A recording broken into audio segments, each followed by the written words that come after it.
Olá, boa noite a todos. Essa é a nossa sexta oficina do projeto de extensão Meu Lugar para Viver, com apoio da ProEx e da UF. Meu nome é Luísa Índio, eu sou a aluna responsável pelo projeto e hoje a gente tem aqui o Alexandre. Ele vai falar um pouquinho para a gente sobre o direito real de laje e a gente vai só esperar um tempinho até o pessoal chegar para a live para a gente começar a nossa conversa.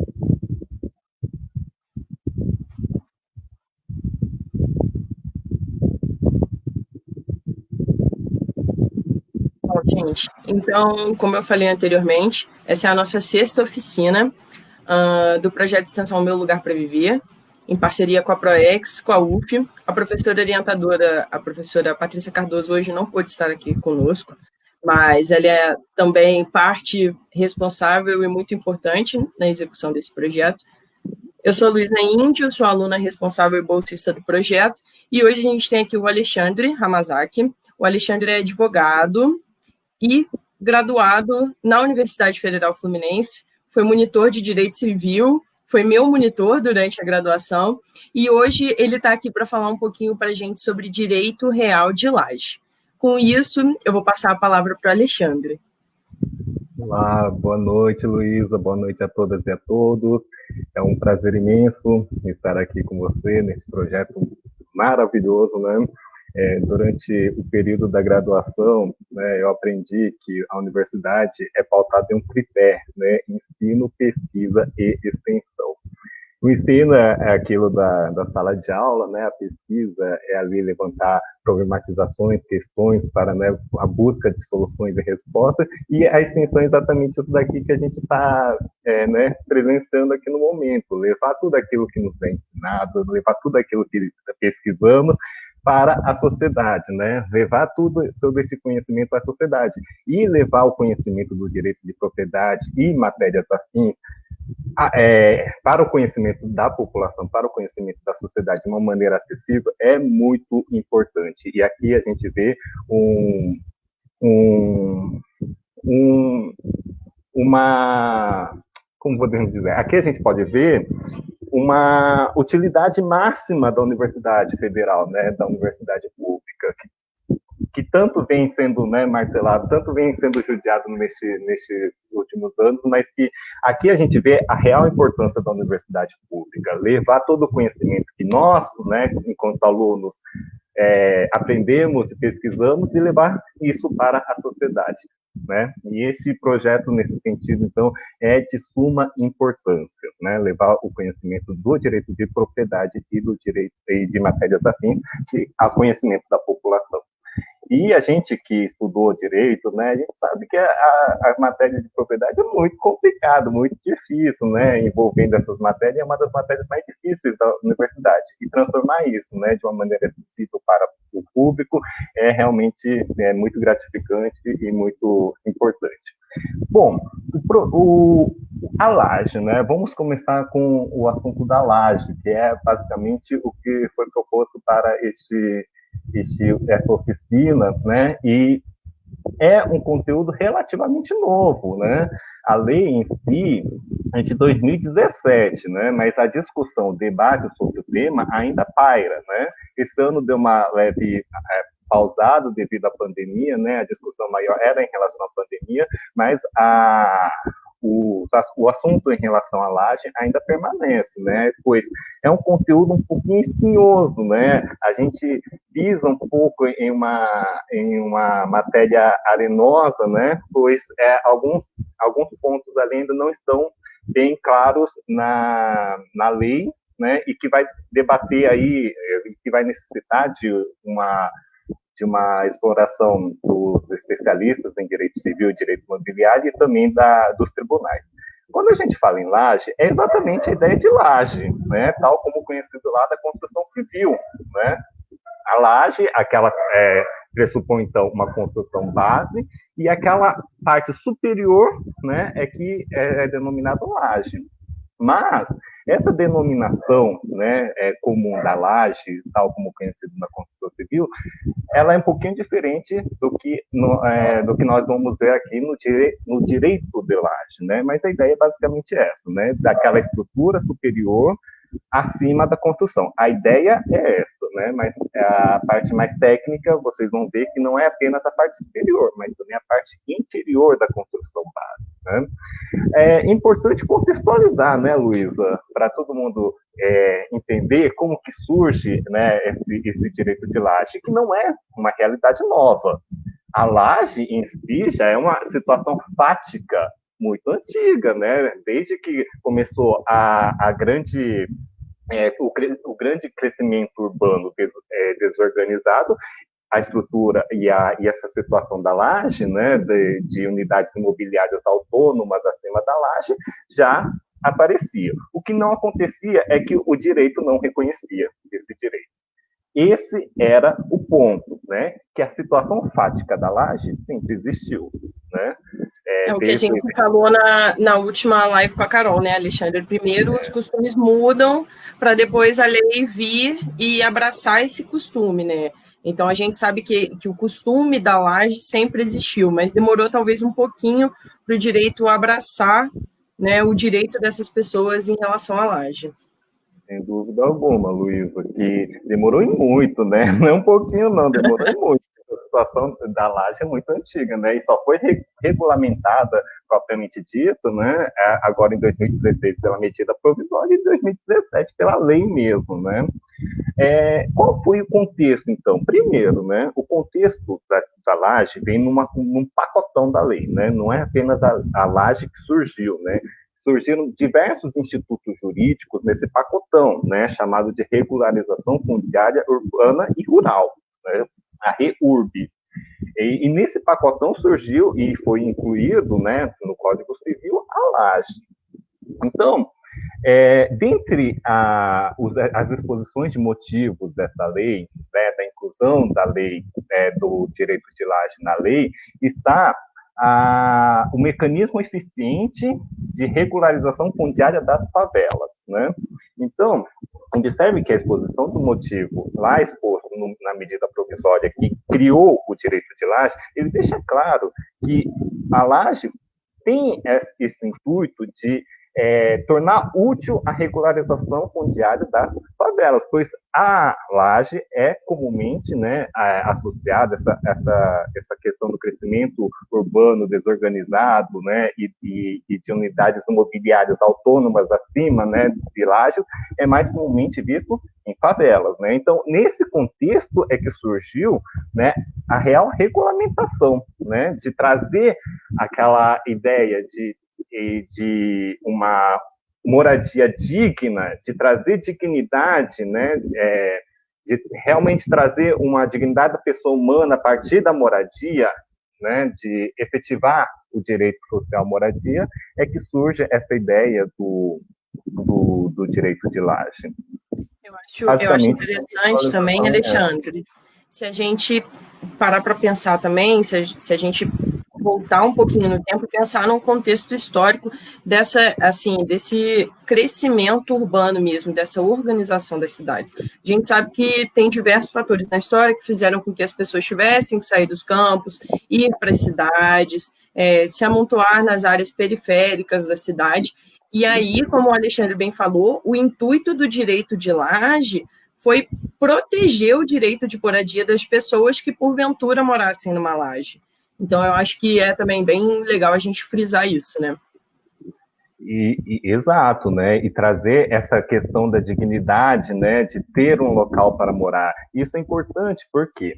Porque a ideia central da propriedade, ela envolve, na realidade, ela tem essa ideia de que o proprietário da superfície, o proprietário do terreno, vai ser proprietário de tudo que se incorporar né, naturalmente ou artificialmente ao solo. Ou seja, uma construção que se faz acima do solo é, em tese, né, pela lei, de propriedade daquele proprietário do solo. Ou seja, o solo, o proprietário do terreno que construir, tem para si a incorporação daquela construção para o seu patrimônio, através de um instituto denominado accessão, né? Ou seja, toda a construção que for realizada acima do terreno, em tese, pertencerá ao proprietário do solo.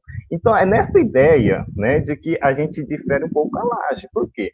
Antes da lei, observe, antes da lei, né, que criou o direito de laje, uma construção que surgisse acima da laje, mesmo que construído por uma outra pessoa, iria pertencer a quem? Ao proprietário do solo e da construção base, pois a ideia da propriedade era de que toda construção artificial, né, no caso, pertenceria ao proprietário do solo, né? Essa é a ideia central.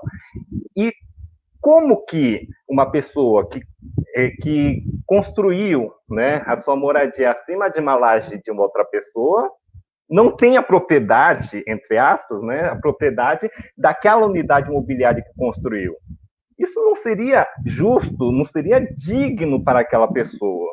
Ela construir, morar durante anos e simplesmente perder a propriedade, porque não tem ali um direito próprio para aquele espaço, né? Então, observe que a lei, anteriormente, absorvia tudo para o proprietário, né? E não havia uma certa justiça social nesse ponto, né? E no caso das favelas, por exemplo, todas a problemática é muito maior do que isso, né? Do que eu vou expor aqui em relação às favelas, né? Mas observe que, em tese, todas aquelas construções que são realizadas acima da construção base pertenceria, em tese, né, ao primeiro proprietário lá da terra, proprietário da construção base, né? Mas essa ideia foi modificada com a lei, né, do direito real de laje, a lei 13.465 de 2017. A ideia agora do direito de laje é você separar o espaço aéreo ou inferior da construção base para torná-la uma unidade imobiliária autônoma da construção base. Ou seja, a ideia agora é o proprietário tem, né, a titularidade do terreno e da construção que realizou acima desse terreno, né? Ele pode, agora, o proprietário dessa construção base, ceder a parte superior da laje, ou seja, todo o espaço aéreo acima da laje, para uma outra pessoa. Da mesma forma que ele pode ceder a parte inferior da sua construção base, também, né, a partir do direito real de laje. Então, a ideia do direito real de laje, né, ele pressupõe tanto o espaço aéreo quanto o espaço subterrâneo, né, da construção base, né? Então, a ideia central é essa, né, de que a partir da cessão daquele espaço, acima ou abaixo da laje, haverá uma divisão, né, para deixar bem claro o conceito aqui, a ideia, né, haverá uma separação daquela unidade imobiliária que for construída acima ou abaixo da construção base, da construção base propriamente dita, né, então serão considerados para o direito, né, dois imóveis distintos. Não mais haverá aquela incorporação, né, da construção superior à laje pelo proprietário da construção base. Não haverá mais isso a partir da lei, né, do Código Civil. Será que ficou claro, Luísa? Eu acho que se a gente tenta colocar assim, acho que de uma forma bem clara, é como se a gente fosse distinguir assim duas casas diferentes, não necessariamente casas, não necessariamente apartamentos, mas o que o direito real de laje proporcionou para a sociedade no geral é falar que são dois bens distintos, bens imóveis, ou seja, coisas que não se movem. E aí, nesse ponto, eu acho que fica bem legal se a gente pensar em duas casas, ou seja, uma casa na laje de cima e uma casa na laje de baixo. São bens separados. Sim, é importante destacar, né, Luísa, que essa separação, ela se dá a partir da seção dessa parte superior. Se você não tem essa separação, você não formaliza, né, essa divisão, para o direito é considerado como uma unidade única, né? Então, aquela ideia de acessão, né, de que o proprietário do solo vai absorver toda a construção, ainda permanece, a não ser que haja a formalização dessa cessão, né, do direito real de laje, né? Sim, corretíssimo. Mas só colocando uma observação aqui, Luísa, né, é que às vezes pode surgir uma dúvida, né, das pessoas que estão nos assistindo em relação à necessidade ou não da construção, né? Primeiro ponto, a construção base, ela é pressuposto, pois para que haja um direito real de laje, há que se pressupor que exista uma laje, né? Então, essa edificação da construção base, ela é um pressuposto e essencial para que haja o Instituto do Direito Real de Laje, né? Contudo, há muita discussão em relação a se é necessário ou não uma construção já pré-existente na parte superior, né, da laje, ou inferior, né, conforme for o caso, né, sobre ou sob a laje, né. Eu acho que esse é um ponto muito legal da gente também ressaltar, que quando a gente pensa em laje, vamos colocar assim, a gente sempre pensa no segundo andar, né? Mas a laje, ela pode ser a do primeiro andar também, vamos colocar assim. Não necessariamente a laje, como a gente conhece, no segundo andar, será a laje que a lei está protegendo. Pode ser também a laje do primeiro andar, vai depender de cada caso, que nem o Alexandre estava comentando. Sim. Agora, em relação à necessidade ou não da construção, isso varia, né? Há uma discussão um pouquinho grande em relação a isso. Mas a lei, observe que a lei, quando instituiu o direito real de laje, não fez nenhuma distinção, né? De que tenha que ter uma construção pré-existente para que haja ali a instituição ou a criação do direito real de laje. Não.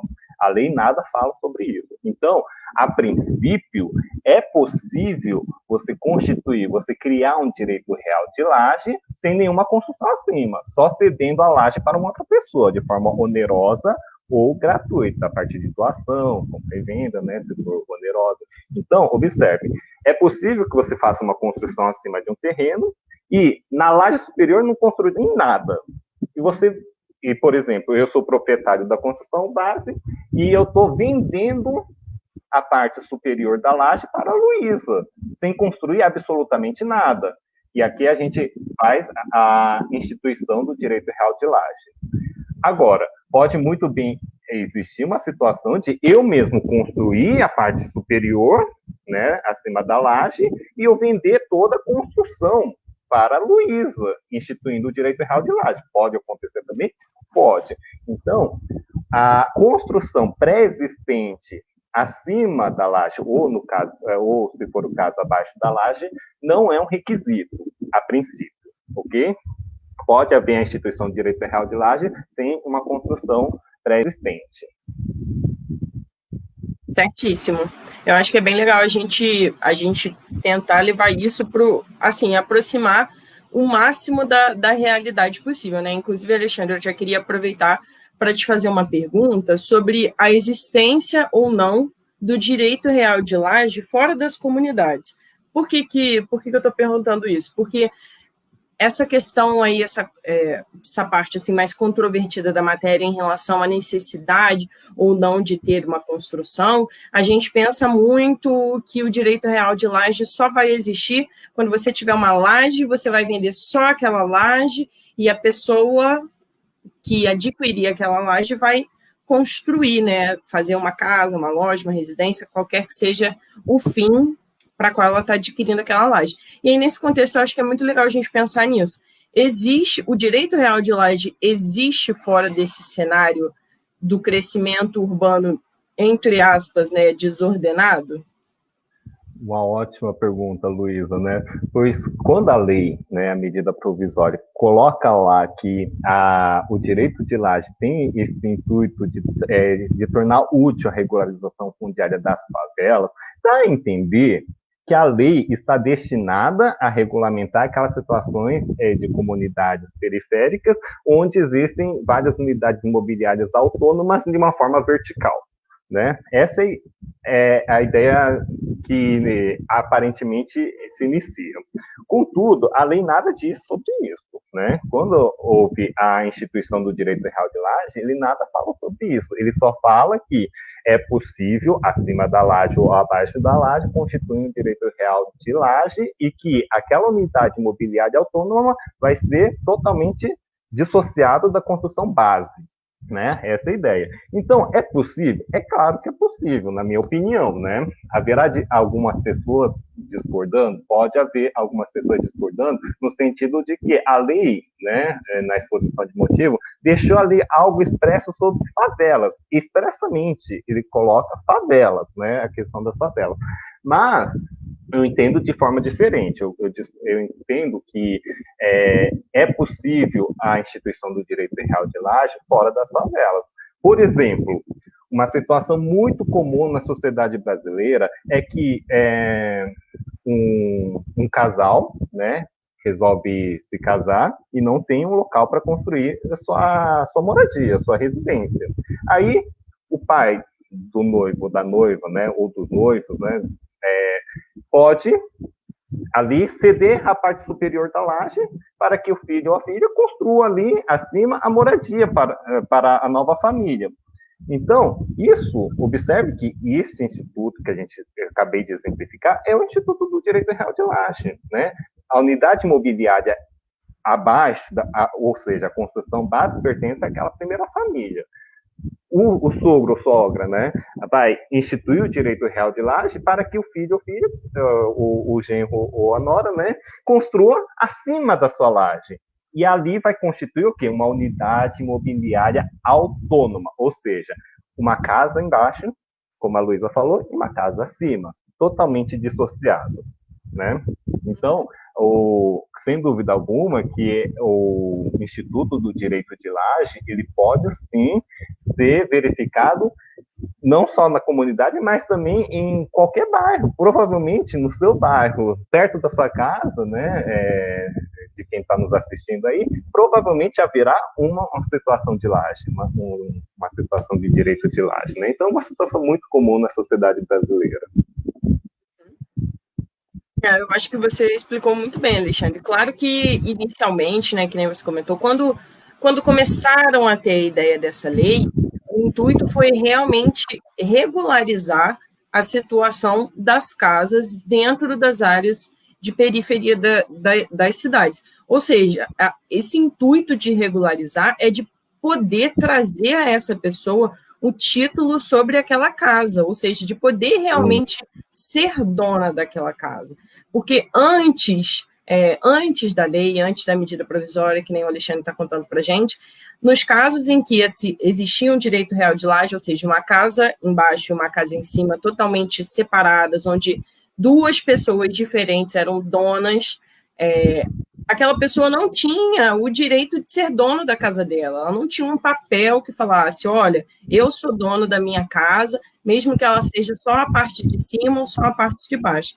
Então, é muito legal também a gente perceber esse impacto positivo, essa preocupação da lei em relação ao direito de moradia das pessoas. É também importante, né, ressaltar, o Luísa, e para todos que estão nos escutando, né, que o direito de laje, ele tem que ser necessariamente essa estrutura vertical, né, isso é essencial. Aquele puxadinho feito de forma horizontal, né, no mesmo plano, ali não há o Instituto do Direito de Laje, ok?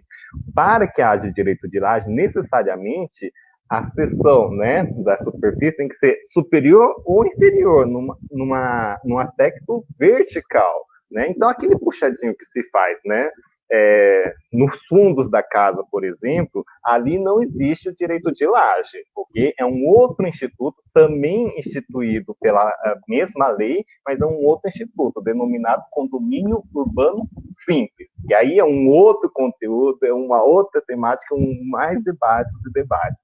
Mas, para deixar claro, o direito de laje se dá num aspecto vertical e não na horizontal. Sim.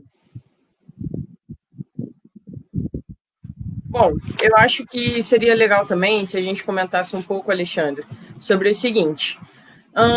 Você falou sobre o caso, por exemplo, de um sogro ou uma sogra cedendo a parte de cima da casa deles, ou seja, de uma laje, né, para a futura família que vai se constituir ali. E aí, nesse caso, a gente vê a existência do direito real de laje, né? E aí, eu acho que é muito legal a gente perguntar o seguinte: e se essa família que se constituiu ali, né, se as pessoas que contraíram matrimônio decidirem se divorciar, o que acontece com aquele direito de laje adquirido? Eu acho que, assim, essa é uma situação que a gente vê comumente, né? Então, a gente precisa também ter uma resposta da lei em relação a isso. Oh, é uma situação, eu imagino, muito comum, Luísa, e é uma boa pergunta, né? Uma excelente pergunta, né? Pois a gente está falando de uma instituição do direito real de laje, né?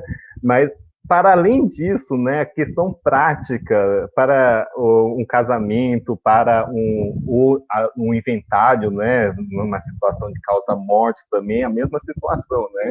Então, é realmente muito interessante a sua pergunta.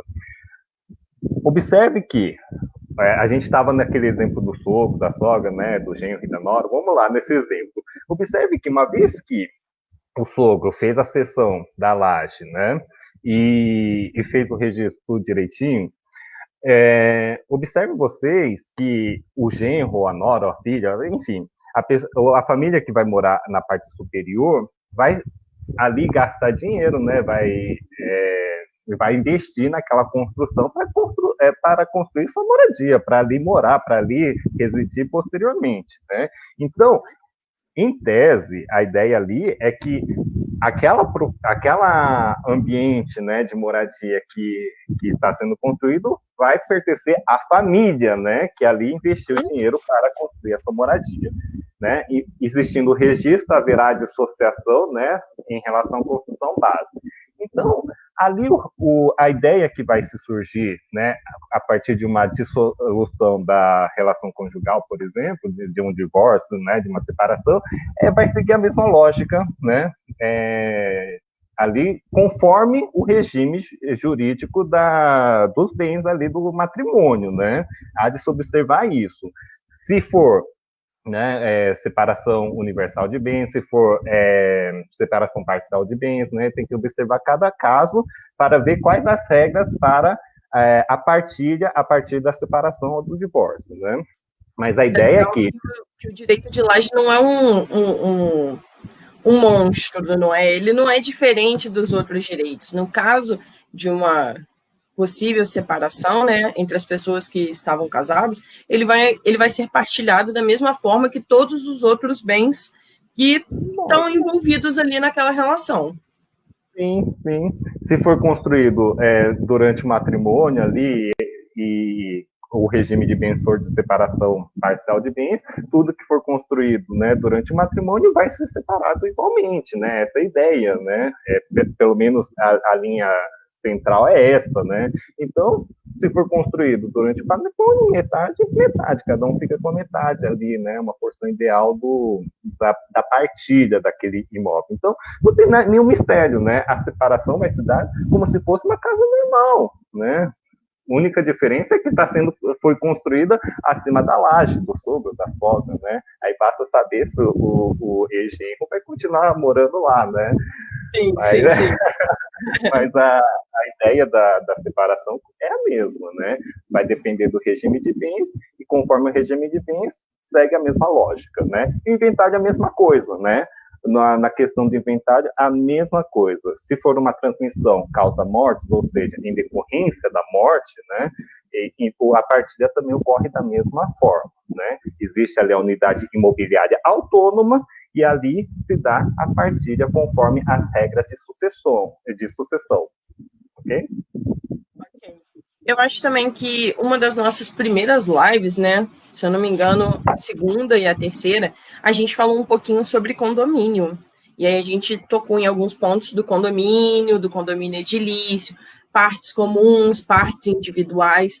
E aí eu acho também que quando a gente pensa no direito real de laje, a gente pensa em duas casas que ao menos uma coisa compartilham, que é a laje.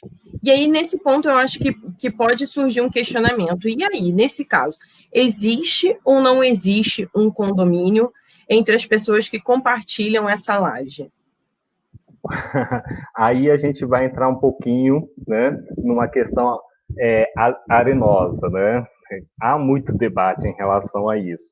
A tendência, né, de uma forma majoritária, é entender, no entendimento de que não há condomínio, Eu vou colocar só um parênteses aqui, que existem alguns, né, estudiosos na área que defendem existir ali um condomínio sui generis, né, ou seja, a seu próprio modo, né, mas isso a grosso modo, né, a lei, né, tanto na exposição de motivos quanto no próprio artigo ali expresso, ele deixa claro que não seria um caso de condomínio, né? Lá no condomínio existe ali uma ideia de uma porção ideal, né, do solo. E por isso, né, aí ainda partindo dessa ideia daquela propriedade de que tudo se incorpora ao solo e tal, né, tem que estar ligado ao solo, o condomínio tem essa ideia, né, de que mesmo um condomínio edilício, construído um acima do outro, né, de que o proprietário de um apartamento, ele tem uma porção ideal do solo, né? Isso partindo daquela ideia, né, de propriedade, de que deve haver ali uma certa ligação em relação ao solo, em relação ao terreno. Em relação à laje, isso não ocorre, não existe a porção ideal na laje, né? O proprietário da construção base, ele tem a totalidade da propriedade do terreno. Não é uma porção ideal, ele tem a totalidade. E eu acho que é legal a gente relembrar um pouquinho dessa questão do condomínio, que quando a gente fala de fração ideal, o que a gente quer falar? Lá na nossa live sobre condomínio, a gente falou que o condomínio é constituído por partes comuns e partes individuais. As partes individuais, para a gente colocar num exemplo, num caso concreto, seria um apartamento. Então, eu tenho um apartamento de número 201. As partes comuns do condomínio, o play, a piscina, a sauna, inclusive o terreno onde aquele condomínio foi construído, pertencem a todos.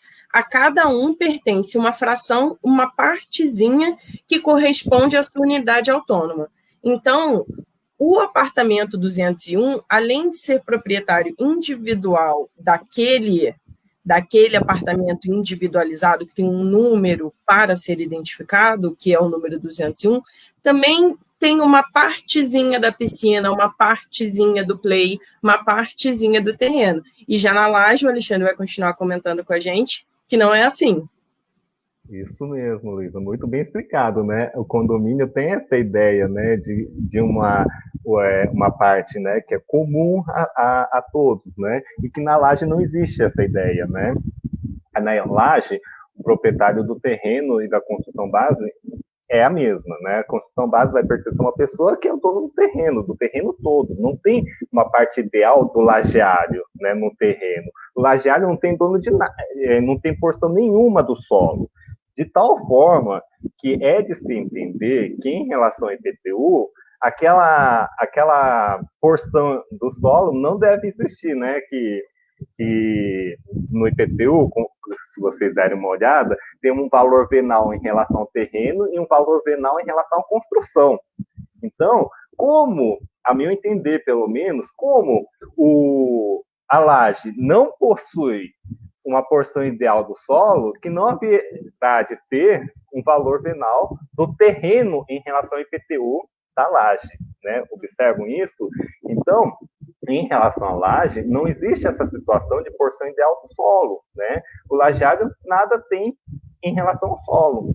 Então, a ideia é basicamente essa mesmo, de que é uma dissolução, uma separação, pelo menos numa situação técnica, né, da construção base. É claro que, faticamente, é impossível separar a laje, né, da construção base. Né? Faticamente, isso é impossível.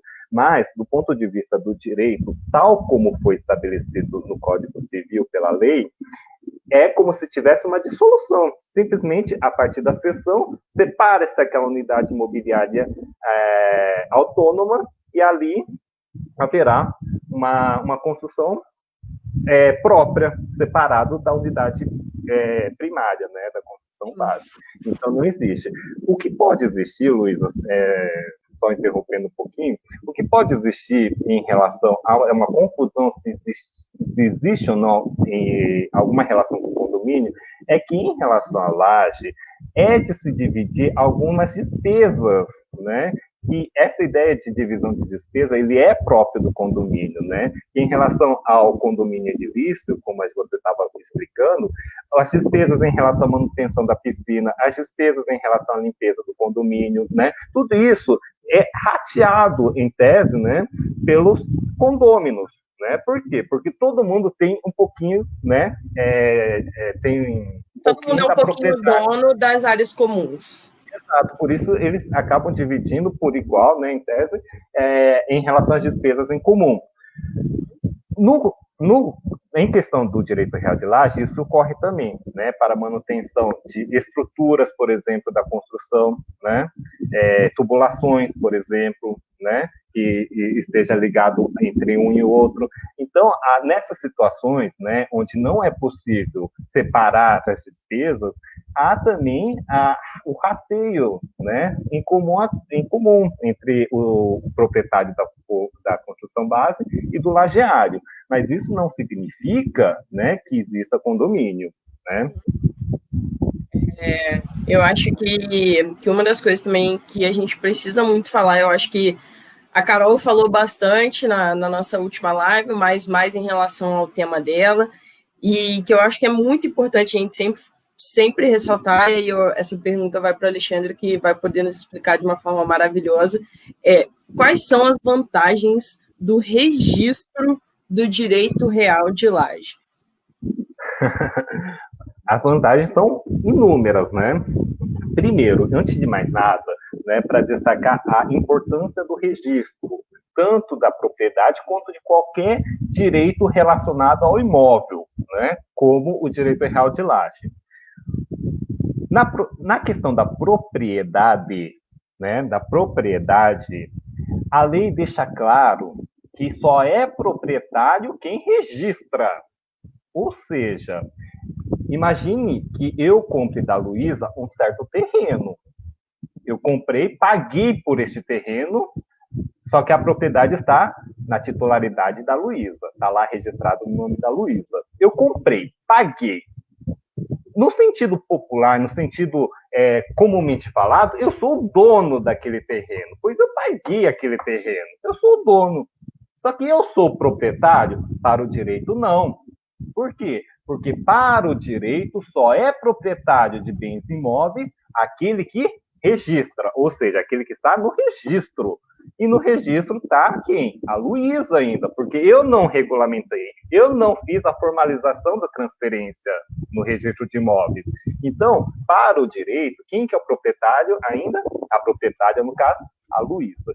Então, é de se observar que no direito é essencial o registro. No direito imobiliário, no direito em relação aos imóveis, é essencial o registro, pois só é proprietário quem registra. Então, este é o primeiro ponto, né, a se observar. E em relação ao direito real de laje, né, que a gente está discutindo aqui, o registro também é essencial, é uma obrigação, é necessário para a constituição do direito de laje o registro. Sem que haja o registro, não há constituição do direito de laje, né? Isso é importantíssimo. Então, você pode estar lá morando, né? Pagou pela construção superior da laje, né? no exemplo aqui, ficou morando lá, mas se você não registrou, olha só a problemática que pode surgir. Imagine essa situação em que mora uma pessoa lá acima da laje, fez a construção e não registrou, e a pessoa morre. E aí, o inventário, a transmissão causa morte, o que acontece? O proprietário, em tese, como não tem registro, é o proprietário do solo. Olha só a problemática, né? Então, é essencial que exista ali a formalização, né? A partir do registro da constituição do direito real de laje. A partir desse registro, quais são as vantagens, né? Além da segurança jurídica, como eu deixei claro, né? Além de eu ter a titularidade daquilo que é meu, né? Como eu paguei, como eu ganhei, se for no caso de doação, por exemplo. Então, além dessa segurança jurídica, eu posso também transmitir segurança jurídica às outras pessoas. Se eu quero alienar essa laje que eu comprei, por exemplo, como que eu faço? Se eu não tenho a titularidade, a outra parte que vai comprar, ele pode se sentir inseguro, querer não fazer. E, por óbvio, né? Porque não tem a titularidade, não tem um registro, né? Então, o primeiro ponto é a segurança jurídica, tanto para mim, né, como lajeário, aquele que é o titular do direito real de laje, quanto se eu quero alienar, se eu quero vender, se eu quero doar, para a pessoa que vai, né, adquirir. A pacificação social também é um outro ponto importante. Por quê? Porque exatamente nessa ideia de que a quem pertence essa laje, a quem pertence essa propriedade, né? Vai lá no registro, está lá o nome da pessoa, e não haverá os conflitos existentes, né? Em relação àquele terreno, em relação àquele imóvel, né? Então, traz ali uma pacificação social, traz ali uma segurança jurídica em relação àquele imóvel, né? Pois o registro tem fé pública, né? E a titularidade, né? Que é a principal vantagem em relação ao registro. Eu tenho aquilo, eu vou ter a titularidade daquilo, eu tenho como comprovar, né? Que eu sou dono, que eu sou titular do direito real de laje. E com isso, eventualmente, posso conseguir vantagens em relação a empréstimos, por exemplo, dar este imóvel em garantia, uma hipoteca, por exemplo, que não pode ocorrer se não tiver o registro, né? Então, há ali uma forma, né, de você trazer uma função econômica para aquele espaço superior ou inferior à laje. Né? Então, são todos os benefícios, né, que podem ser surgidos aí do registro do direito real de laje. Eu acho que, dando uma resumida e talvez até uma complementada no que o Alexandre falou, a professora Patrícia, em outras oportunidades, já comentou aqui que só é dono quem registra, e é uma coisa que ela fala também na sala de aula bastante para a gente, é que essa questão do registro, realmente, do passo a passo do registro, depois que você formalizar, por exemplo, a compra de uma laje, e aí, nesse caso, eu gostaria de estender a minha fala não só para a laje, que é o tema que a gente está abordando aqui hoje, mas para todos os bens, é muito importante que você vá até o local adequado e registre essa compra, ou então registre essa venda. No caso da compra de uma laje, por exemplo, no caso que você está comprando uma laje, vá com o proprietário da parte de baixo da laje, até o cartório do Registro Geral de Imóveis da sua cidade, para você ver, olhar no papel e falar, olha, pedir para a pessoa lá do cartório, olha, agora eu sou a dona da parte de cima dessa laje. E aí o seu nome vai passar a constar na documentação daquele imóvel, né? A partir do momento que existirem 2 imóveis separados, um imóvel com uma matrícula específica, ou seja, um número que vai individualizar ele no meio daquela coletividade de imóveis que eventualmente existem no seu município, aquele imóvel vai corresponder única e exclusivamente a você, que, no caso, será o futuro proprietário daquele imóvel. E aí, o que o Alexandre falou sobre segurança jurídica, eu acho que é muito legal a gente falar que poder realizar esse registro é o objetivo, acho que posso falar, é o objetivo final da lei. Poder falar, olha, essa laje aqui pertence a essa pessoa. E aí eu não falo, eu disse que eu queria estender minha fala, porque tudo que for em relação à propriedade, gente, é muito importante o registro. Só assim você é considerado dono para o direito, para o ordenamento jurídico, para o governo, para o que quer que seja. Comprou um carro, faça a transmissão de propriedade daquele carro, senão você nunca será dono daquele carro. Amanhã ou depois, o Alexandre deu um exemplo maravilhoso em que acontece com muita gente. Você comprou uma casa, não foi até o cartório transferir a propriedade daquela casa para o seu nome. Amanhã ou depois, o dono, o ex-dono daquela casa falece e aquela casa ainda está registrada no nome dele. Aquela casa vai para o inventário dele, para ser dividida para a família dele, e até que, eventualmente, você consiga comprovar que aquela casa, na realidade, era sua, você vai ter muita dor de cabeça. Então, assim, essa é uma conscientização muito importante. Registrem. E o registro, na realidade, pro direito real de laje, é o que quem criou a lei queria, né? É poder proporcionar uma pessoa ter um imóvel no nome dela. Correto, Alexandre? Isso mesmo, Luísa. Muito importante essa observação que você colocou, até para eu estender um pouquinho em relação a isso. Por quê? Assim, só estendendo de um ponto de vista acadêmico aqui, né, um pouquinho, estendendo aqui um pouquinho de crítica que eu tenho em relação à lei, é que a lei, embora esse seja o intuito principal, né, na minha opinião, né, na nossa opinião em relação à lei, né, de trazer essa titularidade, de trazer o registro, né, até por isso a regularização fundiária, né, mas a lei não traz mecanismos para que isso ocorra, né? A lei fala muito em favelas, né, em facilitar, então, tornar útil, né, a regularização fundiária das favelas, mas ele não traz propriamente os mecanismos para que isso ocorra, né? Ele só fala que é possível isso. Aí a pessoa que vai ser o lajeado que se vire para tentar conseguir aí o registro. Agora, observe a dificuldade. Muitas das construções base, né, muitas das construções, né, que são que sustentam ali a laje, já não tem a regularização, já não tem o registro. Aí como que haverá o registro da parte superior da laje se não tem um registro da construção base? Esse já começa aí a dificuldade. Outras dificuldades é questão de pagamentos que devem ser feitos para a transferência, né, em relação aos cartórios. Como que isso ocorre, né, em relação às pessoas de baixa renda, né? Então, são algumas coisas ali que são passíveis de críticas, né, em relação a essa lei, né? Que eu vejo, pelo menos, com bons olhos, de que ele trouxe ali, né, um avanço em relação ao direito de laje, sem dúvida alguma. Agora, alguns mecanismos devem ser ainda aplicados para trazer funcionalidade a essa lei, né, para que efetivamente as pessoas consigam, né, registrar as suas lajes, né? Isso é essencial também.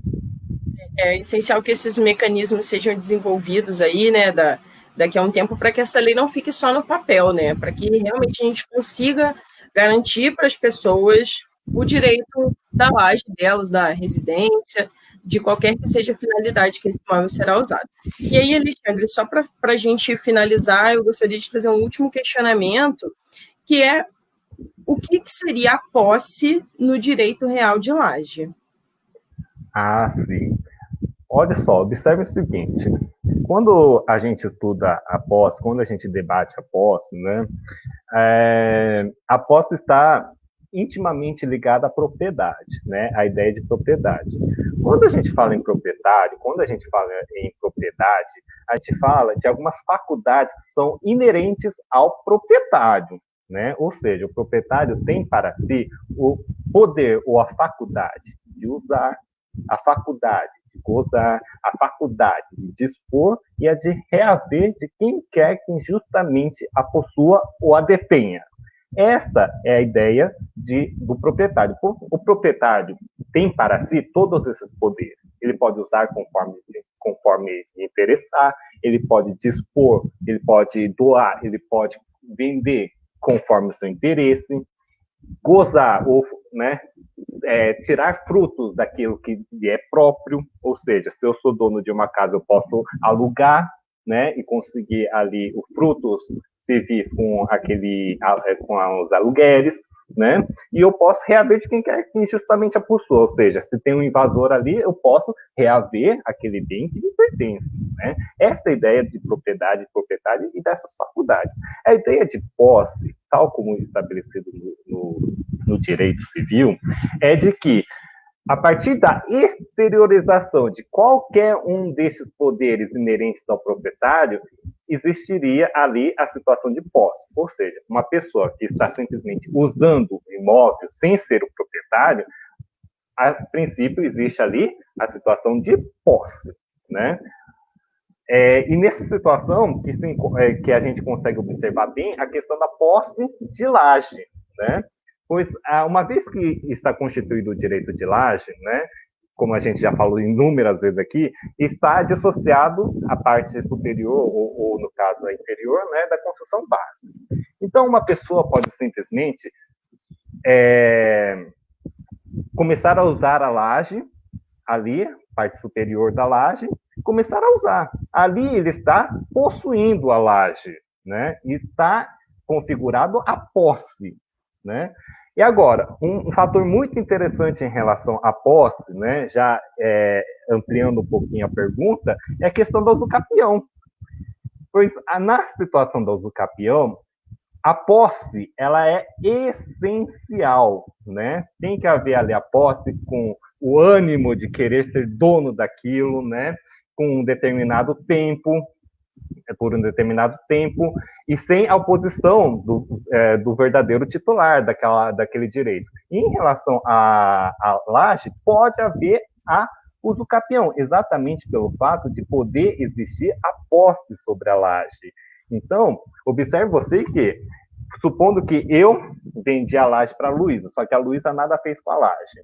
Uma outra pessoa começa a ali fazer umas construçõezinhas, né, fazer alguns ajustes ali, simplesmente usando como se fosse dela, né? Só que a Luísa não está sabendo disso.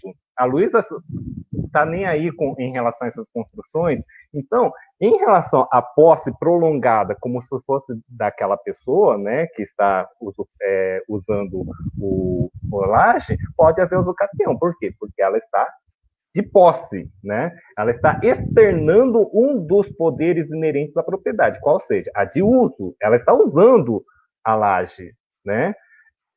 E a Luísa, por sua vez, como verdadeira titular da laje, ela nada fez, ela se omitiu, né? Então, o que a lei fala? Com o decorrer do tempo, né, dependendo da espécie de usucapião, aquela pessoa que está lá usando, né, como se fosse dona, passa a ser a verdadeira titular daquele direito real de laje. E a Luísa passa a perder, né? Ela, por sua vez, ela perde a titularidade em favor daquela pessoa que está usando. Então, a posse pode existir, tendo em vista que a exteriorização de um dos poderes inerentes ao proprietário, de usar, gozar, dispor ou de reaver de quem justamente a pessoa detenha, e, né, a situação da usucapião, que também é possível, já está reconhecido tanto pelos especialistas no direito quanto pelos tribunais. É possível, sim, a posse e a usucapião do direito de laje. Alexandre, muito obrigada. E com essa pergunta a gente vai encerrar a nossa oficina de hoje. E aí eu queria fazer alguns breves comentários. O primeiro deles é que essa é a nossa última oficina desse ano. Bom, a gente vai encerrar o ano de 2020, e aí a gente vai passar por um pequeno recesso, que é o período de férias da faculdade, para a gente também processar um pouco tudo que aconteceu esse ano. E aí, no mês de fevereiro de 2021, nós retornamos com o projeto. Além disso, eu, como aluna bolsista e responsável, gostaria muito de agradecer a participação de todos durante todo o nosso projeto. O projeto realmente foi criado para tentar transmitir de uma forma bem clara, lúcida, para a comunidade, para as pessoas, o que são os seus direitos reais, né? quais são os seus direitos sobre os seus imóveis, sobre os seus bens, quais são os direitos de reais que a gente às vezes nem sabe que existem, como o Alexandre bem falou no início da nossa fala, que essa é uma matéria extremamente delicada para quem está na faculdade, para quem faz a graduação em Direito. E para quem está fora desse ambiente acadêmico é algo mais complicado ainda. Então, assim, é muito importante também para a gente, para o aluno da Universidade Federal, trazer esse retorno para a população. Então, eu quero agradecer muito a participação de todos que durante essa fase do projeto participaram de todas as nossas lives, contribuíram, interagiram, mandaram perguntas, tiraram dúvidas, relataram situações parecidas na vivência de cada um, e falar que a gente espera vocês no ano que vem, fevereiro, agradecer à professora Patrícia, agradecer ao Alexandre, que hoje está aqui com a gente, mas também a todos os nossos convidados das lives anteriores. Com isso, eu pergunto para o Alexandre se ele tem alguma consideração a ser feita. Bom, Luísa, muito obrigado. Eu gostaria só de agradecer, uma gratidão enorme, né, tanto pelo grupo de pesquisa Civitas, por você, Luísa, e um agradecimento imenso à professora Patrícia, né, a quem eu tenho uma consideração imensa, né, eu acho que todos que me conheceram durante a faculdade, né, e depois da faculdade, sabem o quanto eu sou grato à professora Patrícia pelos projetos de pesquisa, de monitoria que fizemos parte, né, e artigos em conjunto que escrevemos. Eu acho que, assim, eu tenho uma gratidão muito grande pelo grupo, pela professora Patrícia, né, e eu tenho muito orgulho de ver você, Luísa, nesse caminho. Eu estou realmente muito feliz pelo projeto, em participar, e eu agradeço profundamente, muito grato mesmo. Então, gente, é isso. Com isso, a gente encerra as nossas oficinas esse ano. Nós desejamos, assim, um final de ano muito bom a todos, boas festas. Se cuidem, né? Usem máscara, usem álcool em gel, para que em breve a gente possa se reunir de novo. Quem sabe até num futuro próximo a gente não consiga se reunir presencialmente. Então, é isso, gente. Boa noite a todos. Muito obrigada pela presença e nós nos vemos em breve. Tchau, tchau.